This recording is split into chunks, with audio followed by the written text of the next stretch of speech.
Hello everyone. Last week, I made azeotropic nitric acid out of potassium nitrate and sulfuric acid. This time, I will make the much stronger white fuming nitric acid out of sodium nitrate and sulfuric acid. First, I add 125 ml of sulfuric acid and 200 grams of sodium nitrate into a 1-liter flask. Now, I grease the joints with concentrated sulfuric acid by dipping a stir rod in a shallow beaker of it and coating the outer joint, and I swivel the inner joint a bit to get a good seal. Now, the reason I don't just wrap the outer joint in Teflon tape like I usually do is because nitric acid and its decomposition product, nitrogen dioxide, can escape through Teflon tape and potentially be corrosive and lose me my yield. Now, my setup is finally complete. However, notice how there's only a lab clip holding up my receiving flask, but it's fine, right? It's not like it's just going to...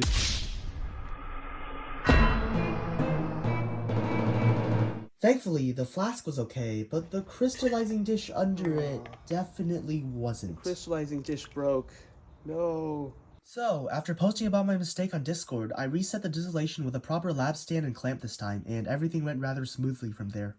Even after everything cools to room temperature, you can still see why it's called white fuming nitric acid when I collect my receiving flask. Now, here's the obligatory demonstration of the reaction between white fuming nitric acid and nitrile gloves.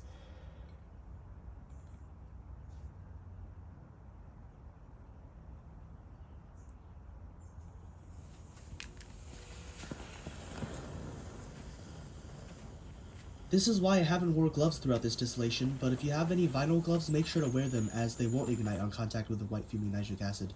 I'll now combine this batch with some stuff I made previously. A quick side note before the video ends, so it turns out that I haven't actually made white fuming nitric acid. You see, I assumed the white referred to the fumes that were coming off the acid, but no, it was the color of the acid itself. So my acid is actually red fuming nitric acid, though based on color I would probably judge it more of a piss-colored fuming nitric acid. A huge thanks goes out to everyone who's watched to the end of this video, and please make sure to like and subscribe, but only if you enjoyed it. Also, please comment below which video in progress you want to see posted next. Thanks for watching, I'll see you next week.